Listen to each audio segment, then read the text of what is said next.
Good morning, everyone. Today, I'm unveiling our Better Kentucky Infrastructure Plan, which is the third part of my upcoming budget proposal. This plan funds critical projects that provide Kentucky families with access to clean drinking water, high speed internet, education, and affordable housing, all while supporting business growth by improving roads and bridges, investing in site development, and attracting new talent, turning our brain drain into a brain gain. Our administration has been committed to doing what's right for Kentucky families. And that means working together to build a better Kentucky, a state where prosperity reaches every corner of our Commonwealth and every neighborhood in each of our cities. Before I get to the details of our latest plan, let's take a minute to see how far we've come. Our hard work is paying off. We've seen record setting economic growth. We've announced nearly 900 private sector new location and expansion projects, totaling over $27.5 billion in announced investments and creating 48,000 jobs. That is the highest investment figure for any governor, whether they served one or two terms. We secured the best two-year period in state history for economic growth, and we announced the two largest economic development projects in Kentucky's history. The best part about these projects is the new good-paying jobs being created, and we've had the second and third best years for new wages, and we set the record for the longest period of the lowest unemployment rates in state history. We finished a lot of projects Kentuckians only dreamed of. Even when folks before said it wasn't possible, our reply has been, watch this. Think about projects we're working on right now, like the decades-old promise to four-lane the entire Mountain Parkway. As we are here this morning for the first time, every portion of that project is either completed, under construction, or under contract. That is a critical project for Eastern Kentucky, and we are committed to it. Another mega project is the I-69 project. That opens up so much of Western Kentucky and ultimately has that bridge between Henderson and Evansville. It'll provide new growth for economic development, and we're working hard on it. In June, we broke ground and took the next big step towards realizing that goal. That's a project that goes right up to where the bridge will be. And in December, we announced that work began on a project to bring the Julian Carroll Purchase Parkway up to interstate standards, allowing I-69 to be extended from Mayfield to Fulton. And at the end of 2022, we secured the largest federal infrastructure funding award in history at that time, though I'm told we're now number 2, for the Brent Spence Bridge Corridor Project. Along with our partners in Ohio, we're receiving $1.6 billion. This is a game-changing investment for all of our state, and we are going to get it done without tolls. We've also moved forward with many critical regional projects, like the work done on Kentucky Highway 30 from Boonville to London, the Minnie to Herald connector in Floyd County, and the opening of the new Spotsville Bridge, and dozens of local projects. We have now provided discretionary transportation funding to all 120 counties, because we don't have red counties or blue counties. We just have counties with our Kentucky families, and we have to meet all of their needs. Soon, we'll talk more about how we've already allocated millions to expand cleaner drinking water, high-speed internet, to build and renovate more of the state's career and technical education centers, and grow new economic development sites. We've gotten all this done while securing the largest general fund surplus ever at $1.55 billion, as well as the second and third largest general fund surpluses ever. We have the largest rainy day fund ever, $3.7 billion. That is a 2,700% increase since I took office in 2019. And we did it all while lowering the income tax and lowering the property tax rate 3 separate times. Folks from all over are taking note of what's happening here, and even the toughest critics, the credit rating agencies, are saying great things. This year, we received the first ever state-level credit rating upgrade from Fitch Ratings. S&P Global Ratings followed by giving the Commonwealth its first ever rating upgrade. And just last week, we found that Moody's upgraded our economic outlook from stable to positive. That's typically seen as the first step towards a bond rating upgrade. When that happens, because I want to think positively, We will be 3 for 3, and that's a pretty incredible step and accomplishment for the state. This means we're going to save taxpayers money on the roads, bridges, and schools we're building because that sets some of the rates for our borrowing. So we're going to get building some more. This brings us to today's news. To capitalize on this exciting momentum, we must invest in infrastructure projects that create new jobs and that help our families prosper. First, let's start with providing more clean water to our families. I'm proposing another $500 million over the 2-year budget to continue to provide unserved families and businesses with access to cleaner water and wastewater systems. This $500 million grant pool means that we can do projects without raising rates on our families and the ratepayers in those areas. It means we can do more to address water systems that are significantly aging, to make sure that we can not only get clean drinking water to those that don't have it, but improve service and continue service. This investment builds off the $500 million we already allocated in federal ARPA dollars since 2021 through a bipartisan agreement with the General Assembly. One of the best parts about this program is that counties decided the most important projects. Judges and mayors came together, determined what the allocation should be, and all 120 counties came to an agreement on the most important projects that were then funded. This helped out every single part of Kentucky. So this additional investment is expected to create more construction jobs and provide cleaner water to more families and businesses across the Commonwealth. When, because I'm going to say when, this new cleaner water funding is passed into law, it will be the largest amount of general fund ever invested in clean drinking water, certainly in one budget cycle. Our rural water systems are critical to serving our people. Next, we're going to do even more to expand high-speed internet access with a goal of getting it to every home and every business across Kentucky. We've made high-speed internet expansion a priority because when it comes to announcing the largest investment in high-speed internet in our history, we've been breaking our own records over and over. Now, I remember announcing the first major investment that we had, which was the largest public sector investment. And then there was added private sector investment that was about $200 million. Our last round was about $400 million, about half and half. But this time, we know that we have $1.1 billion in BEAD funding coming down that'll create the largest public investment in high-speed internet in the state's history. That will all be appropriated in the next budget to bring affordable, reliable, high-speed internet service to every Kentuckian. We'll be asking the General Assembly to approve these funds for distribution through the Office of Broadband Development, which is how we've done all the other rounds of funding. They'll use an application process to fund unserved locations. By combining federal and matching funds, we should have a total of more than $2 billion to finally make high-speed internet a reality for our families and for our businesses. Third, our Better Kentucky Infrastructure Plan adds $100 million in grant funding over 2 years to build and renovate more career and technical education centers.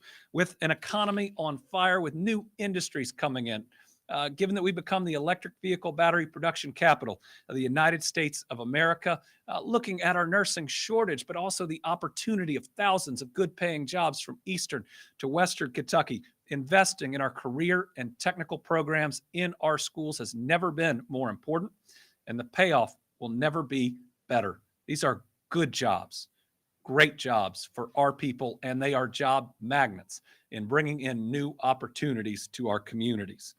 If supported by the General Assembly, this funding would build on the $245 million we previously provided over the last 2 budgets to support these efforts across the Commonwealth. These funds have been distributed and are benefiting so many communities. Just last week, I was in Pike County to celebrate the groundbreaking of the new Millard Area Vocational Center. In total, thus far, 33 schools have received this critical funding during our administration. It is a game changer for those communities. It is a game changer for the school system, and it helps us build that world-class workforce we need to continue to bring in these companies, thinking we're now home to the biggest investment in the history of Ford and Amazon, and the wins keep coming, week after week and month after month. This is how we ensure that we are ready for that next business, and how, when that business looks at us and says, well, where's the workforce coming from? We drive them down to that career and technical program in that community. I remember in Breckinridge County when Atlas announced the largest jobs announcement in the history of Breckinridge County. They were very clear that the ACT in that county had produced such incredible employees for them that they knew that they could expand and have great, hardworking individuals from that community stay in their community, raise their families, provide security and opportunity for their kids. These are the types of investments that we know pay off for our people and for our economy. Next, I'm recommending $10 million over 2 years to add to the Kentucky Housing Corporation's Affordable Housing Trust Fund. That will provide more Kentuckians with affordable housing. This will mark the first investment of general fund in the program in almost 20 years. Historically, the leverage has been for every $1 of public funds, we've seen 9 other dollars invested in these programs. If you think about that leverage, and if it continues, this should supercharge the construction of affordable housing across the Commonwealth. Fifth, we need to do even more to continue our historic momentum of getting major infrastructure projects done. This has been a major priority for this administration, and as discussed earlier, we have delivered. Since we landed that mega federal grant to build the Brent Spence Companion Bridge, we were able to do so in part because we added our own funds, general funds, to the project and could tell the federal government, look, we have skin in the game. This is important to us. And when you invest and award that grant, you know this project's going to be done because we've already appropriated significant dollars to it. We want to do the same for the other 2 major infrastructure projects we're working on. So I'm seeking to add $200 million over 2 years to continue and to speed up the work on the construction of the 4-laning of the Mountain Parkway and the I-69 project. We believe that this will speed up the timetable specifically for getting the Mountain Parkway fully 4-laned, especially the new construction that's going to be required from Salyersville to Prestonsburg on the cross-country route. And we currently have applications in seeking grants from the federal government on both projects. And just like the Brent Spence application, we believe this gives us a better opportunity of bringing in extra federal dollars to move these projects forward even faster. But it's not just mega projects. In the next budget, I'm also proposing $50 million in grant funds for the Kentucky Transportation Cabinet to administer to city and county bridges across the state. We've seen the report cards. We know work needs to be done. An extra grant program should again allow us to meet more needs throughout all of our communities. To date, we provided more than $101 million in discretionary funds across all 120 counties to repair our most needed roads and bridges and support local governments connecting neighborhoods through bicycle paths and other opportunities. We've invested another $197 million in highway safety improvement project funds and 235 road safety projects, many of those focused around improving safety around our schools. Our investments in our roads and bridges help drive economic growth while making sure our families are traveling safely to work, to school, and to church. Remember, we're great at logistics in Kentucky, but our most precious cargo are our kids and our families, and we have to make the investments to get them to and from where they're going safely each and every time. Next, let's turn to economic development. Our economy is red hot, and there is so much more that we can do. Kentucky is literally in the center of it all when it comes to creating the jobs of the future. We've already cemented our status as the electric vehicle battery production capital of the United States of America, and Kentuckians can expect to continue to see win after win in the months and the years to come, especially in the EV sector as we work to bring as much of the supply chain right here to the Commonwealth. In addition to our great workers, speed to market has been a critical factor in securing these wins. What that means is that we have sites that are in better shape, ready to go, that we work with companies through the permitting process, because when we get them open months before any other state can, it gives them a competitive edge, and it significantly helps on the profit and revenue side for those companies. We do speed to market better than just about any other state, but a big part of that is making sure we have sites that are ready to go. Look at the mega site in Glendale as an example. Because this site was ready, because we've made investments over decades in it, we were able to land the largest investment in the history of the Commonwealth of Kentucky by far, $5.8 billion investment by Ford and SK On. It's creating more than 5,000 new jobs, and we're even building this training center that's on this side of the picture. That's ECTC's training center that is on site there. We are ahead, actually even almost significantly ahead of schedule on this, and think we'll have an earlier opening than anticipated. So, working with lawmakers, we've already dedicated $100 million to site development through the Kentucky Product Development Initiative. Just last week, we proved again how important this program is by awarding funding to 2 sites in Davis and Martin counties. Earlier this year, Davies and Martin County. Earlier this year, we announced funding to upgrade a site in Graves County, Hickory Industrial Park. This was really special. We announced this. It was one of the earliest PDI programs about 6 months after the tornadoes. We got word that a company was locating on it, bringing 80 jobs almost at the 1-year anniversary. We were right here when we announced it. And since then, they have already broken ground. This shows you what these projects can do, even in a town that had been that devastated. Speed to market, having that workforce right there, having put in the prep on these sites makes us more competitive than our neighboring states. To date, 47 counties have received funding to help develop more build-ready sites, and a second round of funding is on its way. So, in my Better Kentucky Infrastructure Plan, we proposed $200 million over 2 years for the Kentucky Product Development Initiative, $100 million to prepare development projects, mega projects, and $100 million for county and regional site development. So we would continue the PDI program with $100 million and have a second pool that helps us to close deals for the largest of the largest investments that may look at coming to Kentucky. These funds are helping our communities to be ready for what comes next, and that means good paying jobs for our families. Site development is a win-win, and it's an investment we have to continue to make. Finally, my plan provides $15 million in the first year of the budget to help the state build a globally competitive talent development system. To stay competitive, we must encourage innovation, and we've been working with our regional chambers of commerce to launch a talent attraction campaign. This proposal, which actually came from the regional chambers, will be used to launch a national marketing campaign and also fund regional targeted campaigns to recruit and retain top talent here in Kentucky. These are key investments in our infrastructure plan that I know are needed to turn these years of great economic development into decades of prosperity. The state can and should make these key investments. When the General Assembly convenes in January 2024, all of this will be in the budget we present to them. This includes other pieces of that budget that I just want to reiterate.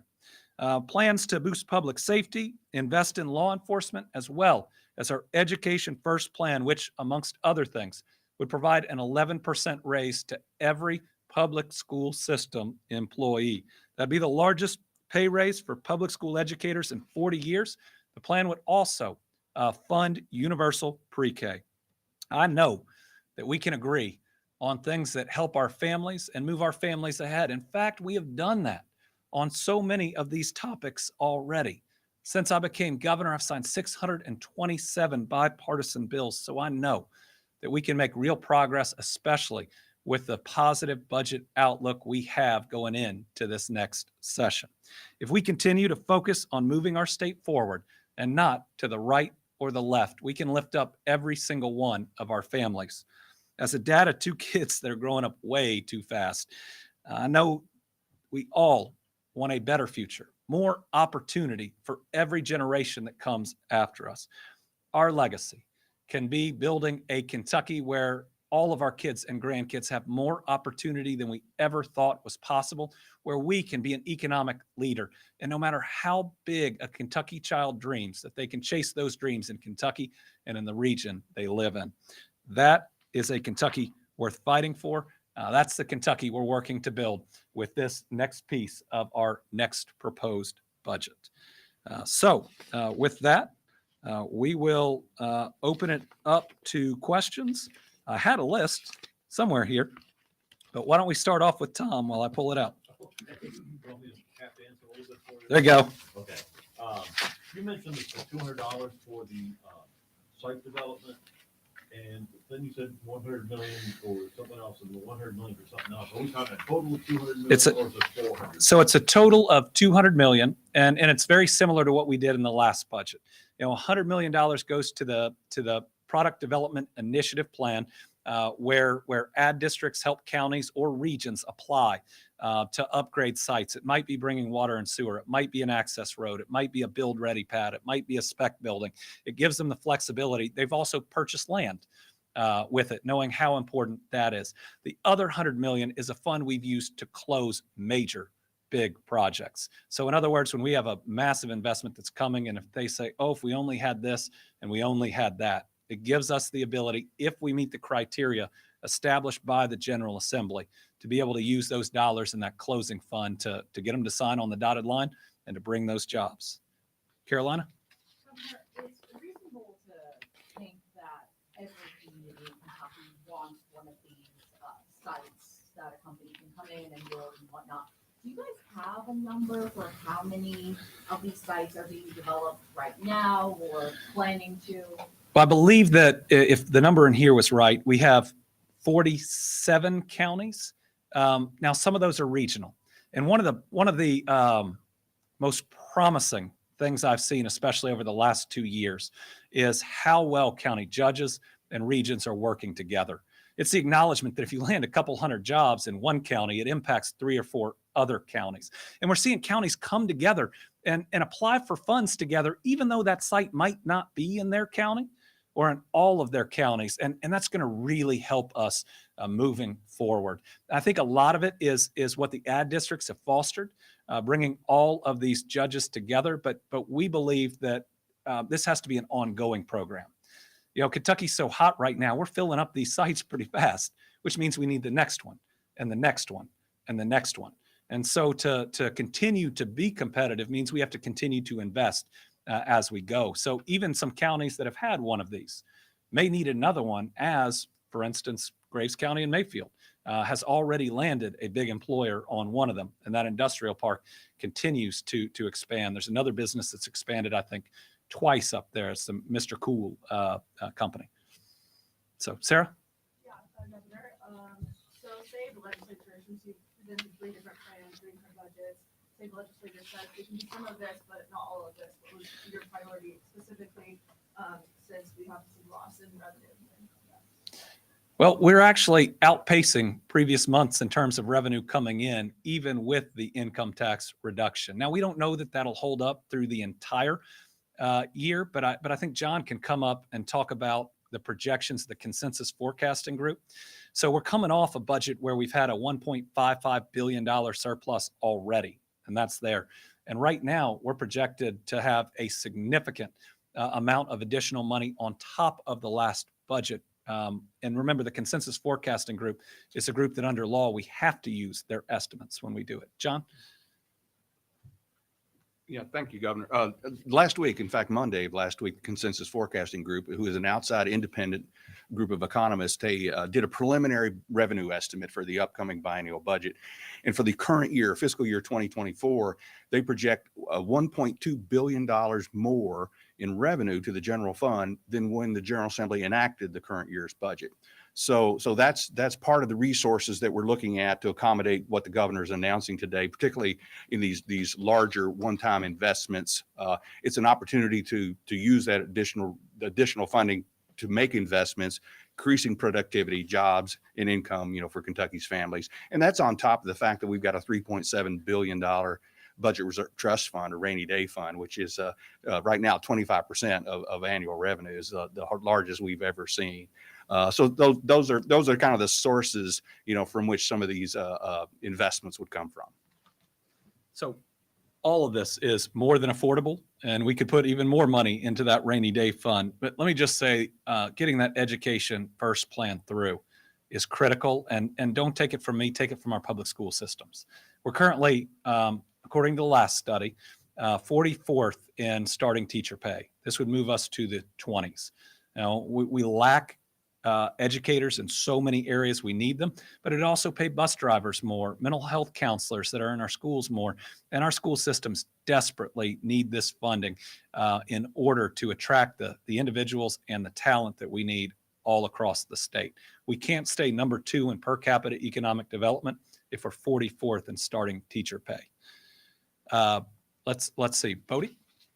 Thank you, Governor. Thinking back to 2 years ago when you presented your last infrastructure budget proposal, just talking about how do some of these numbers compare to that, and you remember which of those proposals the General Assembly ended up taking on? So on the infrastructure side, we had a very good working relationship with the General Assembly as we talked through all these programs. We got the vast majority of what we were looking for in that last budget. They changed around some of the programs, but they were all workable, and oftentimes those suggestions just made them better or ensured that they had the oversight, which we're more than happy to work with and report on. So when we look at the clean drinking water, this compares, though the funding is different. So in the last budget, it was ARPA funds. This is general fund dollars, but providing these grants from general fund, these are one-time investments and not ongoing. We can use extra funds we have to provide relief to everybody who's worried about their water and their sewer bill while upgrading the infrastructure that desperately needs it. When we look at the career and technical education centers, I believe that this has been very popular in the General Assembly, out in our communities. Certainly we favor it, and we need to do more. Affordable housing, this puts dollars in an existing program that's worked really well. We need to make sure we have more of this going into rural areas of the state. We had connected, I think, to the Eastern Kentucky Safe Fund some dollars that are connected to but not go through this program that have to be spent in our rural areas as well. What we're doing on I-60, what we're proposing on I-69, the Mountain Parkway, is almost identical to what we did on the Brent Spence Bridge. And so all of these, with the exception of the talent development system, have gotten through, at least in part, on previous budgets, big bipartisan votes, just investments in our people. The talent development initiative did not make it through the last time, but this one is different. This one's driven by our regional chambers of commerce. We think it's reasonable. We need one overall marketing campaign for the state, but we also recognize that different areas have different needs. If you look at how Northern Kentucky's building out the pharmaceutical industry, for example, up there with the new wet lab we invested in on the facility we just broke ground on, that may be one area where the Northern Kentucky chamber is able to specifically use those dollars to meet their regional needs. Phil? City's doing very well financially, it sounds like, from what you've stated. And I know in the past year, the General Assembly have kind of butted heads on how best to maybe return some of that money to taxpayers. Will you be proposing any additional tax cuts or refunds or anything like that to the taxpayers of Kentucky? Well, we'll see as we approach the session, the ideas that are out there. Since I've been governor, I've signed one income tax reduction. There was another one that went into effect that while I believe that we could afford the income tax reduction, I was against the sales tax increases because I believe they created a burden on so many of our people, and they also made our kids less safe by making background checks more expensive. I've been able to reduce the property tax rate 3 times as governor, freeze the motor vehicle tax, as well as the gas tax. And so I think at any budget, it gives us an opportunity to look at relief, but there are lots of ways of providing relief. For instance, these grants provide relief in that your water and sewer bills aren't going to go up. Putting extra general fund dollars into these major projects and the road and bridges mean that we get even more in the road fund to do more without people paying more, for instance, in the gas tax and others. So there's lots of ways to provide relief. I think we look at all of them, but we've got to do it sensibly, knowing that we've got to look over 10 or 20 years to see what's sustainable. We want to provide as much relief to our people as possible while still being able to provide the services that are absolutely necessary. Yes, ma'am. I don't have any questions right now, Governor. Okay. Thank you. Tell me your name. Carrington. Carrington. It's nice. Thank you for being here. Anybody else, if we go old school style? All right, great. Thank you all very much. And we'll be back Thursday with the Team Kentucky update.